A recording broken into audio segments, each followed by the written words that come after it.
ചങ്ങായിമാരെ സത്യം പറഞ്ഞാൽ ഞാനിന്ന് വേറൊരു വീഡിയോ ചെയ്യാനാ വിചാരിച്ചത്. പക്ഷെ ഒരു പെൺകുട്ടിയുടെ കരച്ചിലേട്ടപ്പുണ്ടല്ല, ആ വീഡിയോ ചെയ്യേണ്ട മൂടൊക്കെ അങ്ങ് പോയി. വേറൊന്നുമല്ല, 2 ദിവസം മുന്നേ ഉന്നത കുല അധ്യാപകരുടെ പീഡനത്താൽ ഒരു ദളിത് വിദ്യാർത്ഥി ആത്മഹത്യ ചെയ്തിരുന്നല്ലോ. ആ കുട്ടിയുടെ സഹപാഠിയായ ഒരു പെൺകുട്ടി ഉണ്ടല്ല, ആ പെൺകുട്ടി ആ കാര്യങ്ങളെ കുറിച്ചൊക്കെ പറഞ്ഞിട്ട് കരയുന്നത് കണ്ടപ്പോ വല്ലാതെ അങ്ങ് സങ്കടമായി. ആ പെൺകുട്ടി ഉണ്ടല്ലോ ആ വീഡിയോയിൽ കരഞ്ഞുകൊണ്ട് കൃത്യമായിട്ട് പറയുന്നുണ്ട്, ആ പാവം പയ്യന്റെ മരണത്തിന് കാരണം ഉത്തരേന്ത്യയിലെ ഉന്നത കുലക്കാരനായ റാം എന്ന അധ്യാപകനാണെന്ന്. അയാൾ ഇത്രയും കാലം ആ കോളേജിൽ കാണിച്ച അഞ്ചരക്കണ്ടി മെഡിക്കൽ കോളേജിൽ കാണിച്ച മൊത്തം വൃത്തികേട് ആ പെൺകുട്ടി ഉണ്ടല്ലോ കൃത്യമായിട്ട് അക്കമിട്ട് നിരത്തിയിട്ട് കൃത്യമായിട്ട് പറയുന്നുണ്ട്. ആ ചങ്ങായി ഉണ്ടല്ലോ റാമു എന്ന പേരുള്ള ഉത്തരേന്ത്യയിലെ സംഘി ഇവിടെ വന്നിട്ട് നമ്മളെ കേരളത്തിൽ വന്നിട്ട് അവന്റെ ഉത്തരേന്ത്യയിലെ കളിയുണ്ടല്ല അതിവിടെ കാണിക്കാൻ നോക്കിയതിന്റെ ഫലമായിട്ടാണ് ഒരു പാവം ദളിത് വിദ്യാർത്ഥി ഇവിടെ കൊല്ലപ്പെട്ടത്. ആ പാവം പയ്യന്റെ മരണമുണ്ടല്ലോ ആത്മഹത്യ എന്ന് പറയാനേ പറ്റില്ല, കൊലപാതകം തന്നെയാണ്. ഈ ഉന്നത കുല അധ്യാപകരുടെ പീഡനത്താലുള്ള ഒരു കൊലപാതകം. ആ ചങ്ങയുണ്ടല്ലോ ഈ കോളേജിൽ ഹിന്ദു കുട്ടികൾ, മുസ്ലിം കുട്ടികൾ, ക്രൈസ്തവ കുട്ടി എന്നൊക്കെ പറഞ്ഞിട്ട് വേർതിരിച്ചിട്ടാണ് പോലും പഠിപ്പിക്കുന്നത് പോലും.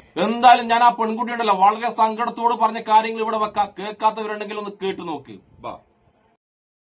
എൻ്റെ പേര് ആർച്ച. ഞാൻ നിതിൻ്റെ ക്ലാസ്മേറ്റ് ആണ്. ഫസ്റ്റ് ഇയർ വീഡിയോ സ്റ്റുഡൻ്റ് ആണ് അഞ്ചരക്കണ്ടി ദന്തൽ കോളേജിലെ. പറഞ്ഞ കാര്യങ്ങളൊക്കെ സത്യമാണ്. റാം സാറിനെ പറ്റിയുള്ള കാര്യങ്ങളൊക്കെ സത്യമാണ്. അവൻ്റെ പേപ്പർ എല്ലാവരും മുമ്പിൽ വെച്ച് ഓരോ കുട്ടികളായിട്ട് കൊടുത്ത് വായിപ്പിച്ച് അവനെ നല്ല രീതിക്ക് ഹറാസ് ചെയ്തിട്ടുണ്ടായിരുന്നു.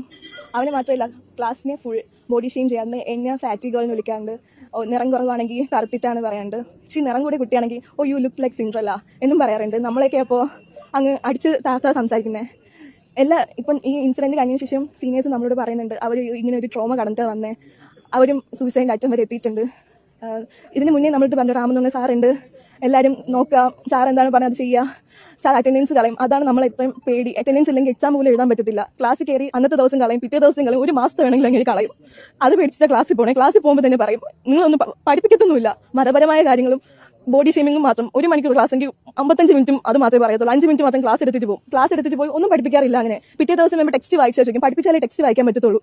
അത് വായിച്ചില്ലെങ്കിൽ പറയും എല്ലാം ഇറങ്ങിപ്പോക്കോ, നിങ്ങൾക്ക് 3 മാസത്തെ അറ്റൻഡൻസ് ഇല്ലാന്ന് പറയും. അറ്റൻഡൻസ് ഇല്ലെങ്കിൽ എക്സാം പോലും എഴുതാൻ പറ്റത്തില്ല. എന്ത് പറഞ്ഞാലും ഒന്ന് പറഞ്ഞാൽ അറ്റൻഡൻസാണ് കളയുന്നത്. അവനെ നന്നായിട്ട് ഹറാസ് ചെയ്യുന്ന അവൻ ടാർഗറ്റ് ആയിരുന്നു സാറിന്റെ. ക്ലാസ്സിൽ വെച്ച് അവനോട് മീറ്റിംഗിന് എന്താ വരാത്തേ ചോദിച്ചു പാരന്റ്സ്. അപ്പോൾ പറഞ്ഞു അമ്മയ്ക്ക് വൈകിയ സർജറി കഴിഞ്ഞിട്ടേ ഉള്ളൂ പറഞ്ഞു. അപ്പോൾ പറഞ്ഞു നമുക്ക് കാലിന് കുഴപ്പമൊന്നുമില്ലല്ലോ, വരാൻ പറ്റത്തില്ലേ ചോദിച്ചു. അങ്ങനെ അവനോട് എന്തോ പറഞ്ഞു, എന്നാൽ നിന്റെ ഓർഗനും കൂടെ നീ കളഞ്ഞോ എന്നുള്ള രീതിയിലൊക്കെ അവനോട് സംസാരിച്ചിട്ടുണ്ടായിരുന്നു.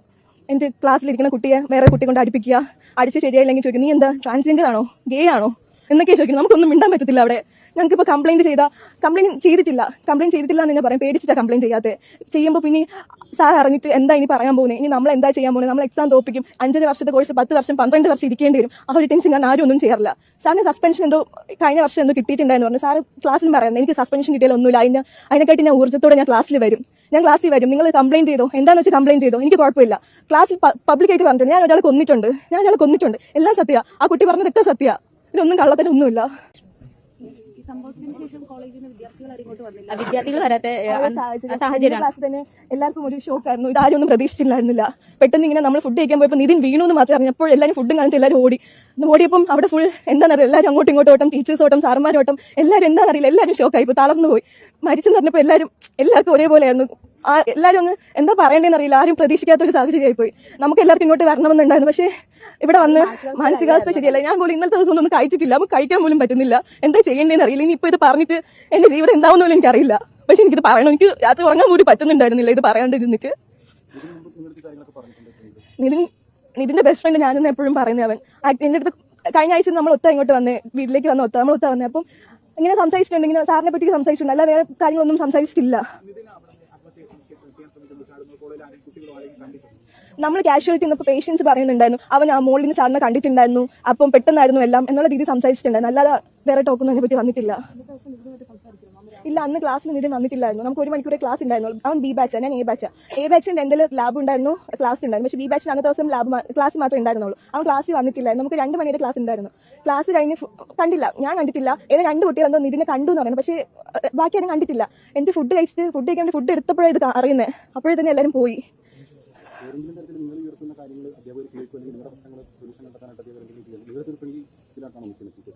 എനിക്കിപ്പം ഫസ്റ്റ് ഇയർ ആയതുകൊണ്ട് റാം സാർ ഡെന്റൽ അനാട്ടമി മാത്രമേ ഉള്ളൂ, പിന്നെ പ്രോസ്റ്റോ കൺസർവേറ്റീവ് അവിടെ കുഴപ്പമൊന്നുമില്ല. പക്ഷേ ഡെന്റൽ അനാട്ടമിയിൽ ഈ സാർ HOD സാറിന് വിളിക്കാൻ പോലും തോന്നുന്നില്ല, ഒരു മൃഗവാത് സാറല്ല അത്. സംഗീതം ക്ലാസ്സിൽ എന്താ എല്ലാവരും പഠിപ്പിച്ചിട്ട് പോകുന്നു, സ്റ്റാഫ് റൂമിലെ കാര്യം അറിയത്തില്ല. ഇപ്പം നിതിൻ പറഞ്ഞ സ്റ്റാഫ് റൂമിലെ കാര്യം നമ്മളോടൊക്കെ സംഗീതം പഠിപ്പിക്കുന്നു പോകുന്നു, വേറെ കാര്യത്തിലൊന്നും അങ്ങനെ ഇടപെടാറില്ല. എന്തോ ആ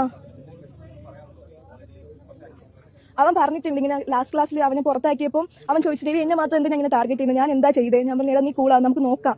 അവൻ എന്തോ കുറച്ച് സമയം വിഷമൊക്കെ വരുമ്പോൾ എൻ്റെ അടുത്ത് സംസാരിക്കണം. ഇപ്പം വീട്ടിലായിരുന്ന സമയത്ത് ഞാൻ അവനെ വിളിക്കാറുണ്ട്, എടാ നീ വാ, ഞാനുണ്ടല്ലോ, നമുക്ക് സംസാരിക്കാം, നിനക്ക് എന്ത് പ്രശ്നം ഉണ്ടെങ്കിലും നീ എന്നെ വിളിക്കും, ഞാനുണ്ടാ, നീ ഒറ്റപ്പെടും, അങ്ങനെ ഒന്നും വിചാരിക്കണം, എന്നോട് എല്ലാവരും മിണ്ടും, ഗേൾസ് ആയാലും ബോയ്സ് ആയാലും എല്ലാവരും നിന്റെ കൂടെ ഉണ്ടാവും എന്നും പറഞ്ഞ് ഞാനും വിളിച്ചിട്ടുണ്ടായിരുന്നു. അപ്പൊ അവൻ വിളിക്കുമ്പോൾ സംസാരിക്കും, എനിക്ക് വരികയും ചെയ്തു. ആ വീട്ടിലുണ്ടായിരുന്ന സമയത്ത്. അതെ, അതിനെപ്പറ്റി എനിക്ക് അറിയില്ല. അന്നൊന്നും എന്തോ വരാൻ തോന്നുന്നില്ല, പറ്റുന്നില്ല എന്നൊക്കെ പറഞ്ഞിട്ടുണ്ടായിരുന്നുള്ളൂ. കൂടുതൽ പറ്റി ഒന്നും പറഞ്ഞിട്ടില്ല. ഇല്ല, എന്നോട് പ്രിൻസിപ്പാൾ പറഞ്ഞതെന്ന് വെച്ചാൽ നിങ്ങൾക്ക് എന്താണോ പറയാനുള്ളത് പറഞ്ഞോ, ഞാൻ സ്റ്റുഡൻസിന്റെ ഭാഗത്ത് നിൽക്കത്തുള്ളൂ, ഞാൻ ഒരിക്കലും സാറിനെ സപ്പോർട്ട് ചെയ്തില്ല, അങ്ങനെ എന്നോട് പറഞ്ഞിട്ടുണ്ടായിരുന്നു. അല്ലാതെ സാർ അന്ന് പറഞ്ഞിട്ടുണ്ടായിരുന്നു. പക്ഷേ നമുക്ക് ഡെന്റൽ അനാട്ടമി ഡിപ്പാർട്ട്മെന്റ് ഇനി റാം സാർ വന്നാൽ നമ്മളിപ്പോൾ പറയുന്നത് എന്താവും എന്നുള്ള കൺഫ്യൂഷൻ. ഇപ്പോൾ തേർഡ് ഇയറും ഫസ്റ്റ് ഇയറും റാം സാർ ഉണ്ട്. ഇപ്പോൾ സാറിന് ഫസ്റ്റ് ഇയർ ഒന്നും ചെയ്യാൻ പറ്റിയില്ലെങ്കിൽ തേർഡ് ഇയറിൽ ചെയ്യും. അപ്പോൾ ആ ഒരു പേടി കൊണ്ടാണ് ഇപ്പം ആരും ഒന്നും മിണ്ടാത്തത്. എനിക്കിത് പറഞ്ഞ ഓക്കെ, എന്റെ ബാക്കിയുള്ളവർ എനിക്ക് പറയുമെന്ന് എനിക്കറിയാം. അത് ഞാനായിട്ട് എന്റെ ക്ലാസ്സിൽ പറയാന്ന് വെച്ചേ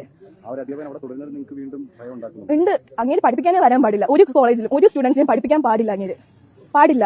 സാർ അല്ലത്. ആ പെൺകുട്ടി പറഞ്ഞതുപോലെ ആ ചങ്ങായിരനുണ്ടല്ലോ അധ്യാപകനൊന്ന് വിളിക്കാനേ പാടില്ല. ഒരു സവർണ ഹിന്ദുത്വ വർഗീയവാദി, അത്ര മാത്രമേ അവനെയൊക്കെ വിളിക്കാൻ പാടുള്ളൂ. കാരണം ഈ റാം എന്ന് പറഞ്ഞ നാരിയെ കുറിച്ച് വേറൊരു വിദ്യാർത്ഥിനി എന്താ പറഞ്ഞെന്നറിയാം. ഇയാള് ക്ലാസ്സിൽ ചെന്നെങ്കിൽ മുസ്ലിം കുട്ടികളെ വേറെയാക്കും, ഹിന്ദു കുട്ടികളെ വേറെയാക്കും, ക്രൈസ്തവ കുട്ടികളെ വേറെയാക്കും. എന്നിട്ട് ഇയാൾക്ക് ഇഷ്ടമുള്ള കുട്ടികളെ മാത്രമേ നല്ല രീതിയിൽ പഠിപ്പിക്കും പോലും. അതായത് തന്റെ കുട്ടികളെ മതം നോക്കിയിട്ടും ജാതി നോക്കിയിട്ടും വേർതിരിച്ചിട്ടാണ് ഈ വേട്ടാവളിയൻ ഈ സംഖ്യ അധ്യാപകൻ പഠിപ്പിക്കാറ് പോലുള്ളത്. അതായത് ഇവരുണ്ടല്ലോ, ഇവന്റെ ഉത്തരേന്ത്യയിലെ സ്വഭാവം ഉണ്ടല്ലോ, ആ സ്വഭാവം നമ്മളെ കേരളത്തിൽ ദൈവത്തിന്റെ സ്വന്തം നാടായ നമ്മളെ കേരളത്തിൽ വന്ന് കാണിച്ചു. എന്തൊക്കെ പറഞ്ഞാലും ഞാനൊരു കാര്യം പറയട്ടെ, ഞാൻ ഇടക്കിടക്കെ കുറ്റം പറഞ്ഞ കേരളത്തിലെ മാധ്യമങ്ങളിലെ ആ മാധ്യമങ്ങളും നല്ലവരായ ജനങ്ങളുണ്ടല്ല ഈ സംഭവം കത്തിച്ച് പിടിച്ചത് കൊണ്ട് മാത്രമാണ് ആ അധ്യാപകനൊക്കെ അറസ്റ്റ് ചെയ്തത്. ഈ സംഭവം നടന്നത് വല്ല ഉത്തരേന്ത്യ സംസ്ഥാനത്തും ആയതൊന്നും കണ്ടില്ല. അത് വെറും ആത്മഹത്യ മാത്രമാകും. ഈ അധ്യാപകനൊക്കെ ഉണ്ടല്ലോ ഒരു കുഴപ്പമില്ലാതെ ആ കോളേജിൽ ഇപ്പോഴും പഠിപ്പിക്കുന്നുണ്ടാവും. അതായത് ഉത്തരേന്ത്യയിലായിരുന്നെങ്കിൽ ഒരു സാധാ ആത്മഹത്യ മാത്രം ആകേണ്ട ഒരു സംഭവമാണ് ഇവിടുത്തെ മാധ്യമങ്ങളും ഇവിടുത്തെ നമ്മളെപ്പോലുള്ള എല്ലാ ജനങ്ങളും കൂടി ആ സംഭവം ഒരു കൊലപാതകമാണെന്ന് തെളിയിച്ചത്. നമ്മളെ കേരളം ഉണ്ടല്ലോ, നമ്മൾ എന്തൊക്കെ കുറ്റം പറഞ്ഞാലും ഇതുപോലുള്ള ജാതി വർഗീയവാദികൾക്കെതിരെ തന്നെയാണ്. എന്തായാലും ആ പ്രതികൾ പിടിക്കപ്പെട്ടു. ഇനി ആ പ്രതികളുണ്ടല്ലോ കൃത്യമായി ശിക്ഷ വാങ്ങുകയും വേണം. എന്തായാലും ഇത് നമ്മുടെ കേരളമായതുകൊണ്ട് അയാൾക്ക് ശിക്ഷ കിട്ടുമെന്ന് നമുക്ക് പ്രതീക്ഷിക്കാം. നമുക്കതിനു വേണ്ടി പ്രാർത്ഥിക്കാം. അപ്പൊ ഇഷ്ടപ്പെടുന്ന എല്ലാവർക്കും എന്റെ ഒരു നല്ല സുലാൻ.